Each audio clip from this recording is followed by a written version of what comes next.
India's most haunted place গুগলে search করলে যে নামটা সবার আগে আসে সেটা হলো ভাঙড় ফোর্ট বা ভাঙড় দুর্গ, যেটা ১৬শ শতাব্দীতে নির্মিত হয়েছিল এবং এই দুর্গের ইতিহাস এখন দূর দূরান্তে ছড়িয়ে পড়েছে। এই দুর্গের রহস্য জানলে আপনিও চমকে উঠবেন। এই দুর্গটিতে বলিউডের একটি জনপ্রিয় সিনেমার শুটিং হয়েছিল। সিনেমার নাম করণ অর্জুন, হয়তো অনেকেই দেখে থাকবেন। এই সিনেমাটি শুটিং করার সময় পরিচালক এর ভয়াবহ অভিজ্ঞতার কথা জানিয়েছিল একটি সাক্ষাৎকারে। তো তারাও বেশ কিছু জিনিস রিয়েলাইজ করেছিল, কিন্তু কি এমন রহস্য লুকিয়ে আছে এই দুর্গতে? সত্যিই কি এখানে ভূত দেখা যায়? সেটা জানতে আমরা দুটো গল্প আজকে শুনব, যে দুটো গল্পের মধ্যে এর ইতিহাস এবং এর পুরো ঘটনাটা আমরা বিস্তারিত জানতে পারবো। তো চলো ভিডিওটা শুরু করা যাক। তবে তার আগে বলে রাখি, এই ধরনের আরও রহস্যময় ঘটনা বা ভৌতিক স্টোরি শুনতে হলে অবশ্যই এই চ্যানেলটাকে সাবস্ক্রাইব করতে ভুলবে না।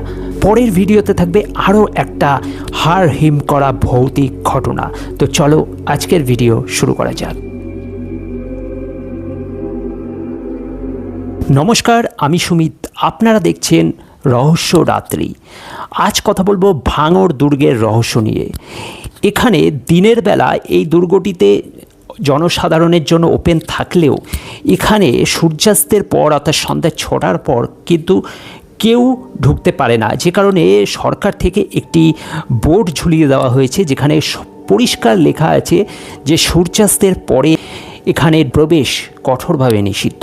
কিন্তু এই নিষিদ্ধের কারণ জানতেই ৪ বন্ধু ছুটে গেছিল এই দুর্গটির টানে। তারাও অনেক শুনেছিল যে এখানে কিছু আছে, কিন্তু কি আছে তা তারা স্বচক্ষে প্রমাণ পেতে এই রহস্য উদ্ঘাটন করতে তারা চলে যায় এই দুর্গটিতে। তারা এর আগে কখনো এই দুর্গটিতে যায়নি, সুতরাং তাদের ফার্স্ট টাইমের অভিজ্ঞতা। ওই দুর্গটিতে পৌঁছাতে পৌঁছাতে প্রায় বিকাল হয়ে গেছিল, মানে তখন প্রায় ৬টা বাজতে আর জাস্ট কিছু সময় বাকি। সেই সময় তারা দুর্গে প্রবেশ করেছিল। তো তাদের মনে একটা অবশ্যই কৌতূহল ছিল যে এই দুর্গের ভিতর কি আছে, সত্যিই কি ভূত দেখা যায় বা রিয়েলাইজ করা যায় কিছু, যে কারণে সবার মুখে তারা শুনেছে এর ইতিহাস, কিন্তু আদতে কি তা সেটা তারা কনফার্ম করার জন্যই হয়তো ওই টানেই ছুটে গেছিল এই দুর্গতে। কিন্তু তারা যে সময় গেছিল সেই সময় এখানে যত ট্যুরিস্ট ছিল তারা সারাদিন ঘুরে ফিরে সেই সময় সবাই বেরিয়ে যাচ্ছিল। আর যখন সবাই বেরিয়ে যাচ্ছিল সেই সময় তারা ঢোকে। তো স্বাভাবিকভাবে এই দুর্গের কাহিনী ভালোভাবেই এখানকার ট্যুর গাইডরা জানে, যে কারণে তারাও কিন্তু সন্ধ্যার পর আর কোনো মতেই রিস্ক নেয় না। তাই তারাও সব ট্যুরিস্টদের সাথে তারাও বেরিয়ে যাচ্ছিল। এই ৪ বন্ধু তখন ঠিক করে যে যেভাবেই হোক তাদের সন্ধ্যার পর এই দুর্গটি ঘুরে দেখতে হবে, যে কারণে তারা প্রথমে যে ট্যুর গাইড ছিল তাদের সাথে কথা বলে, তাদেরকে কনভিন্স করানোর চেষ্টা করে, কিন্তু কেউই সেভাবে রাজি হয় না। তারা নাকচ করে দেয়, বলে পরের দিন সকাল সকাল আসতে তারা ঘুরিয়ে দেখাবে। তারা ঠিক করে যে যেভাবেই হোক আজকে সন্ধ্যায় তারা দুর্গটিতে ঢুকবে এবং এখানে রহস্যটা তারা জানবে। তো যাই হোক, একজন ট্যুর গাইড ছিল, তার সাথে তারা কথা বলে। সেও প্রথমে রাজি হচ্ছিল না, কিন্তু পরে তারা বলে টাকার কথা, যে তারা প্রয়োজন পড়লে আরও বেশি এক্সট্রা টাকা দিতে রাজি আছে, কিন্তু তাদেরকে এই দুর্গের ভিতরে নিয়ে যেয়ে ঘোরাতে হবে। তো স্বাভাবিকভাবেই এক্সট্রা টাকার কথা শুনে তার মনেও একটা কোথাও গিয়ে একটু লোভ একটা তৈরি হয়। তো সে একটা শর্ত দেয়, বলে ঠিক আছে আমি নিয়ে যেতে রাজি আছি, কিন্তু তোমরা কিন্তু ভিতরে যেতে পারবে না। আমি বাইরে থেকে দেখিয়ে ঘুরিয়ে তোমাদেরকে নিয়ে আসব এবং খুব অল্প সময় তোমাদের হাতে আছে, অল্প সময়ের মধ্যে তোমাদেরকে ঘুরে দেখতে হবে। তো তারা বলে ঠিক আছে তাই হবে, চলো। তো যাওয়া যাক। তারা ভেতরের দিকে এরপরে রওনা হয়। এরপরে সেই ট্যুর গাইড তাদেরকে ভালোভাবে সব বুঝিয়ে দেয় যে এখানে এরি ছিল, ওখানে ওই ছিল, যথারীতি যেটা হয়ে থাকে। এবং এখানে ভিতরের দিকে রানী রত্নাবতীর কক্ষ রয়েছে সেটাও তারা জানতে পারে। তখন তারা বলে যে রানী রত্নাবতীর কক্ষ তারা দেখবে, যদিও সেই সব এখন ভেতরে প্রায় অনেকটাই ধ্বংসাবশেষ। তবুও যেটা ট্যুর গাইডদের মধ্যে সব কিছুই একটা গল্প রয়েছে এবং সেটা অবশ্যই মানুষ জানতে আরও কৌতূহল প্রকাশ করে বেশি পরিমাণে। তো তারাও বলে ভেতরে যাবে এবং ভেতরে গিয়ে সব দেখবে। কিন্তু ট্যুর গাইডের শর্ত ছিল যে ভেতরে কিন্তু যাওয়া যাবে না। তো যথারীতি তখন 6টা বেজে গেছে। এবার ট্যুর গাইড বলে যে আমাকে এবার বেরোতে হবে, তোমরাও বেরিয়ে আসো, আর কিন্তু টাইম নেই। তো তারা বলে যে ঠিক আছে আমরা যাচ্ছি, তুমি জাস্ট একটু দাঁড়াও, আমরা একটু এক্ষুনি চলে আসবো, একটু ভেতরে দেখেই চলে আসছি। তো তারা ভেতরে ঢোকে এবং সেই গাইডটি যথারীতি বাইরে অপেক্ষা করে তাদের জন্য এবং ক্রমশ ঘড়ির কাঁটা এগিয়ে চলে। আস্তে আস্তে 6টা থেকে 6টা 5, 10 অনেকটাই সময় যখন হয়ে ওঠে তখন সে বোঝে এবার থাকাটা আর রিস্ক নয়। এবার সে একটু ভেতরের দিকে গিয়ে দেখার চেষ্টা করে যে ওই 4টে ছেলে গেলোটা কোথায়। এতক্ষণ তো তাদের লাগার কথা নয়, জাস্ট বললো যে এক্ষুনি চলে আসবো, কিন্তু তাদের তো আর দেখতে পাচ্ছি না কোথাও। তো একটু ডাকাডাকি খোঁজাখুঁজির পর সে আর বেশিক্ষণ সেখানে দাঁড়ানোর রিস্ক নেয় না, সে বেরিয়ে চলে যায়। টাকা পাওয়া হয়েই গেছে, এবার তার অতটাও আর দায়িত্ব নেই। তো ভাবে যে এখানেই থাকুক, তারা ঠিক চলে যাবে, আমি আগে বেরিয়ে যাই বলে সে চলে যায়। এই 4 বন্ধু যারা একটু ভেতরের দিকে ঢুকেছিল তারা অন্ধকারে পথ হারিয়ে ফেলে। আগেকার দিনের হাভেলি যেটা হয়ে থাকে অনেকটাই ভুলভুলাইয়া টাইপের, অর্থাৎ কোথায় এর প্রবেশ আর কোথায় এর বেরোনোর রাস্তা সেটা কিন্তু বোঝাটা খুবই মুশকিল যদি এখানে পাকা গাইড না থাকে। তো তারা প্রথমবারের জন্য এখানে এসছে, এর আগে তারা কখনো এখানে আসেনি, তাদের কাছে এই জায়গাটা নতুন, তাই তারা অবশ্যই রাস্তা খুঁজে পায় না। তো তারা খোঁজাখুঁজি করার চেষ্টা করে, কোথা দিয়ে বেরোবে কিছু বুঝতে পারে না এবং সব জায়গায় অন্ধকার। ধীরে ধীরে অন্ধকার ছেয়ে আসে, তারা ওই হাভেলির ভিতরেই ঘুরপাক খেতে থাকে এক জায়গা থেকে আর এক জায়গায়। ঠিক সেই সময়ে তারা একটা কিছু ফিল করতে পারে। তারা ফিল করে যে তাদের গায়ের মধ্য দিয়ে যেন ঠান্ডা বাতাস বয়ে যাচ্ছে। এটা খুব একটা আশ্চর্য হওয়ার বিষয় কিছু নয়, কারণ স্বাভাবিক ব্যাপার, সন্ধ্যা ঘনিয়ে আসছে, হতে পারে যে হাওয়ার যে একটা শীতলতা সেটা তাদের হাতে লাগছে বা তারা সেই স্পর্শটাকে ফিল করছে, তাই তারা অতটাও বিষয়টা গুরুত্ব দেয় না, তারা যথারীতি এগিয়ে চলে। কিন্তু কিছুক্ষণ এগোনোর পর তারা যেটা রিয়েলাইজ করে সেটা কিন্তু এবার তারা শিওর হয়ে যায় যেখানে সত্যিই কিছু আছে। তারা কিছু আওয়াজ শুনতে পায়। অন্ধকার যে কক্ষগুলো বন্ধ, বহু যুগ ধরে বন্ধ হয়ে হয়তো এভাবেই পড়ে আছে, সেই কক্ষ থেকে কিছু ফিস ফিস ফিস ফিস আওয়াজ তাদের কানে আসে। ওখানে ওরা 4 জন ছাড়া কিন্তু আর কেউ ছিল না, আর স্বাভাবিকভাবে থাকার কথাও নয়। তো তারা যখন 4 জনই চুপচাপ, তখন এই ফিস ফিস আওয়াজগুলো কোথা থেকে আসছে তাদের মনে একটা সন্দেহ জাগে। একটা দরজা তারা দেখতে পায়, তারা ভাবে এইটাই বেরোনোর রাস্তা, তারা ওখানে এগিয়ে যায়। কিন্তু তারা আরও ভেতরে প্রবেশ করে এবং সেইখান থেকে তারা যেটা দেখে বা শোনে সেটা জাস্ট একবার ফিল করুন। যদি ওই জায়গায় আপনি থাকতেন তাহলে এই সময় ঠিক সিচুয়েশনটা কী হতো।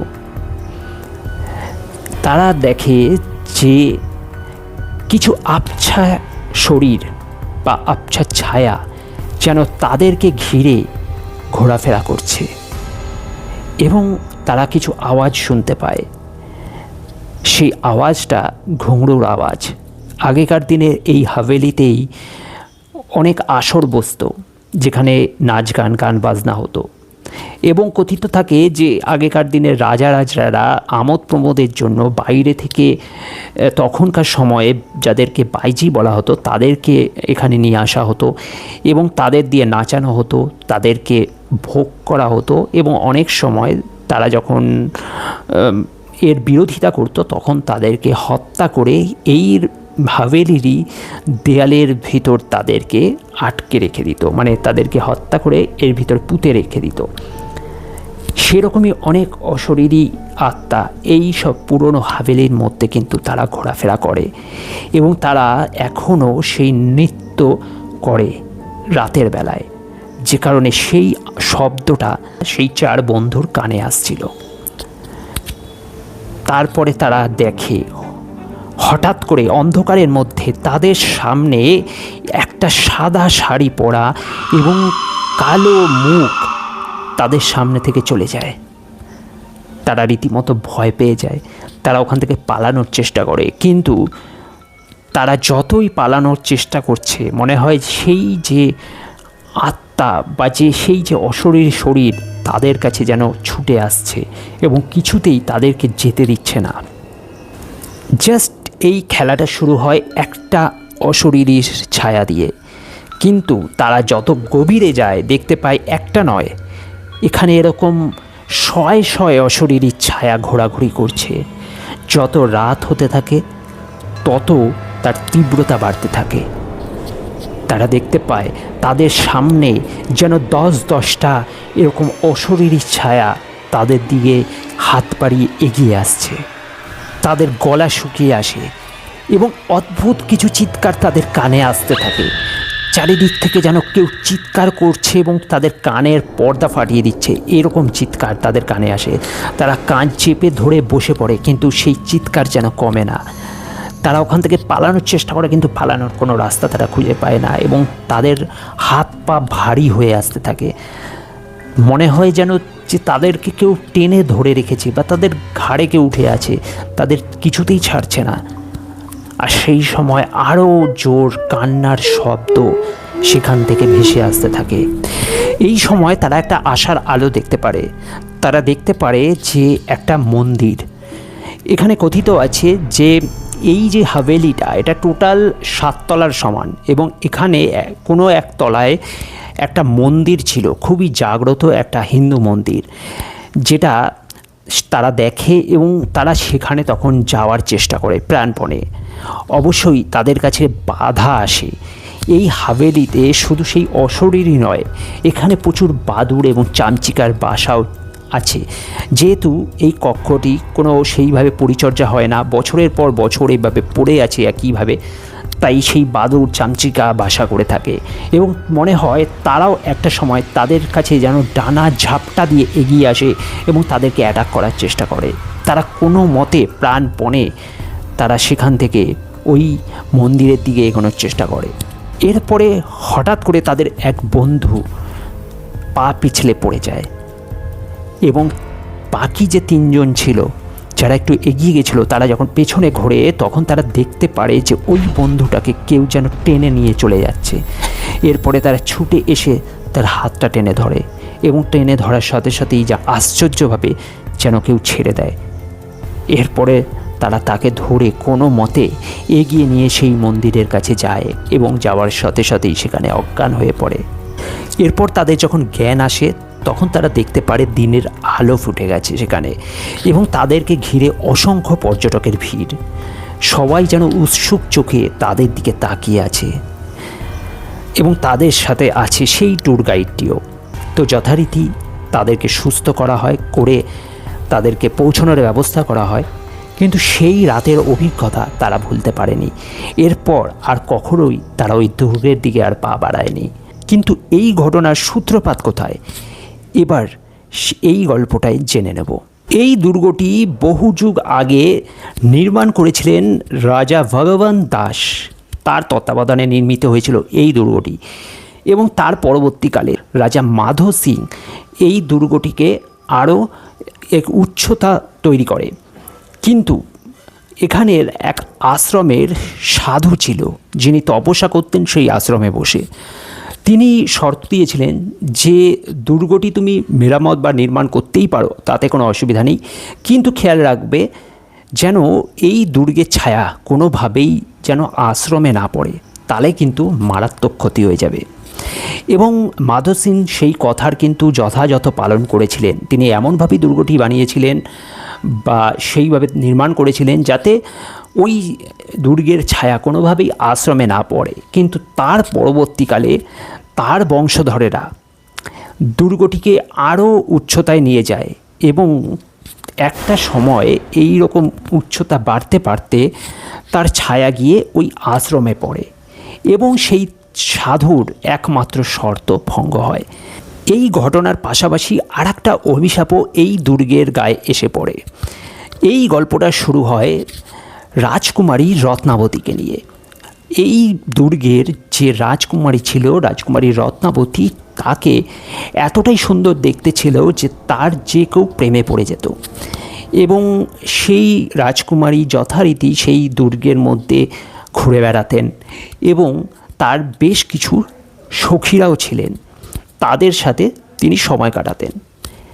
কিন্তু একদিন হঠাৎ করেই এক জাদুকরী অর্থাৎ ব্ল্যাক ম্যাজিশিয়ান, কালো জাদুকরী, তার নজর গিয়ে পড়ে এই রাজকুমারীর দিকে। সাথে সাথেই সেই জাদুকর ঠিক করেন যে কোনো উপায় এই রাজকুমারীকে আমার চাই। কিন্তু সাধারণভাবে তো কোনো মতেই সম্ভব নয় যে এক রাজকুমারীর সাথে তার বিয়ে হবে বা সেই রাজকুমারীকে সে পাবে, কারণ সে একটা সাধারণ ব্ল্যাক ম্যাজিশিয়ান বা তান্ত্রিক গোছের বলা যায়। আর কোথায় সেই রাজকুমারী যার প্রেমে সেই সময় সবাই হাবুডুবু খাচ্ছে। তো যাই হোক, সে একটা পন্থা অবলম্বন করে। রাজকুমারীর একটা খুবই শখ ছিল, সেটা হলো আতরের শখ। সে নিত্য নতুন আতর প্রতিদিন সে গায়ে মাখত এবং সেই আতর যেখান থেকে কেনা হতো তার একটি নির্দিষ্ট জায়গাও ছিল এবং তান্ত্রিক ফলো করে সেই জায়গাটা খোঁজ নিয়ে নেয়। এবং সে একদিন, যেদিন নাকি রাজকুমারীর সখীরা আতর কিনতে যায়, সেই আতরের মধ্যে সে কালো জাদু করে, যেটাকে বশীকরণ বলা হয়। সে ধারণা করে যে এই বশীকরণের দ্বারাই একমাত্র রাজকুমারী তার হবে। তো যাই হোক, যথারীতি সেই আতর সেই সখীরা তার কাছে নিয়ে যায়, অর্থাৎ রাজকুমারীর কাছে। কিন্তু কোনো মতে রাজকুমারীর যে গুপ্তচর, সে সন্ধান করে ফেলে যে তান্ত্রিক এই আতরের মধ্যে কিছু একটি করেছে। সাথে সাথে সে রাজকুমারীকে খবর দেয় এবং রাজকুমারী সেই আতরটিকে ছুঁড়ে ফেলে দেয় এবং সেই আতরটি গিয়ে পড়ে একটি বড় পাথরের ওপর। তখনকার দিনে তান্ত্রিকদের যে পাওয়ার, তার যে সেই বশীকরণ মন্ত্র, সেটা যখনই সেই পাথরের উপর পড়ে তখনই সেই পাথরটি সেই তান্ত্রিকের কাছে ছুটে যায় এবং গিয়ে সোজা আছড়ে পড়ে তান্ত্রিকের গায়ে এবং সেই পাথর চাপা পড়ে সেই তান্ত্রিকের মৃত্যু ঘটে। কিন্তু মরে যাওয়ার আগে সেই তান্ত্রিক বা সেই কালো জাদুকর একটি অভিশাপ দেয় যে এই রাজকুমারী কাউয়ের হবে না এবং এই দুর্গ ধ্বংস হয়ে যাবে। এবং তার অভিশাপ ফলেও যায়। কিভাবে? একদিন রাজকুমারী ঘুমিয়ে আছে, হঠাৎ করে সে একটি স্বপ্ন দেখে চমকে জেগে ওঠে। স্বপ্নে এই তান্ত্রিক তার আসে এবং সেটা শুধু একদিন নয়, সেই তান্ত্রিক মারা যাওয়ার পর দীর্ঘদিন ধরে রাজকুমারীর ঘুমের মধ্যে, স্বপ্নের মধ্যে এই তান্ত্রিক আসতে থাকে এবং তাকে একেবারে বলা যায় যে ওই রাজকুমারীকে ওই রাজকক্ষের মধ্যে বন্দি করে রেখেছিল দিনের পর দিন। অর্থাৎ তার যে আত্মা, সেই আত্মাটি যথারীতি রাজকুমারীর কক্ষের মধ্যেই ঘোরাফেরা করত, যে কারণে রাজকুমারী না তো ঠিকমতো ঘুমোতে পারত, না তো কিছু খেতে পারত। আর এরপরেই শুরু হয় বিজয়গড়ের সাথে ওখানকার যুদ্ধ, অর্থাৎ ভাঙড় দুর্গের সাথে যুদ্ধ, এবং এই যুদ্ধে সবাই মারা যায়, এমনকি রাজকুমারীও পর্যন্ত মারা গেছিলেন। তো এভাবেই গোটা একটা প্রাসাদ বা একটি দুর্গ শেষ হয়ে গেছিল এই অভিশাপের কারণে। ওখানে প্রত্যেকেই মারা যাওয়ার পর ওই দুর্গটি পুরোপুরি ধ্বংসে পরিণত হয়। আর তারপর থেকে যুগের পর যুগ তাদের আত্মা যেন এই দুর্গের ভিতরেই ঘোরাফেরা করতে থাকে, যে কারণে এখনও মোস্ট হন্টেড প্লেসের মধ্যে এই দুর্গটিকে কিন্তু স্থান দেওয়া হয়। শুধু গুগল নয়, সরকারও জানে এই দুর্গের রহস্য, আর যে কারণে তারা সেই বোর্ডটি বাইরে ঝুলিয়ে রেখেছে। শুধু তাই নয়, এখানে মোস্ট ঘোস্ট হান্টার বা প্যারানর্মাল অ্যাক্টিভিটিস সেই গৌরব তিওয়ারিও পর্যন্ত এই দুর্গতে কিন্তু গেছিল, রাত জেগেছে এবং তার মেশিনেও কিন্তু সে কিছু একটা হয়তো পর্যবেক্ষণ করেছিল। যদিও সে পরে জানিয়েছেন যে এই দুর্গে এমন কিছু নেই যেটা তার মেশিনে ধরা পড়েছে, তবুও এখানে মানুষের বিশ্বাস যে এখানে কিছু আছে। কতটা সত্যি কতটা মিথ্যে সেটা তো ওখানকার মানুষ তারাই জানে, বা যারা গেছে তারা জানে। কিন্তু কথায় আছে, যা রটে তা কিছু তো বটে। আর তোমাদের মতামত কি এখানে সম্বন্ধে অবশ্যই কমেন্ট করে জানাতে ভুলবে না। ভিডিওটা যদি ভালো লেগে থাকে অবশ্যই লাইক শেয়ার করে সাথে থাকবে, আর চ্যানেলটা সাবস্ক্রাইব করতে ভুলবে না। Thank you.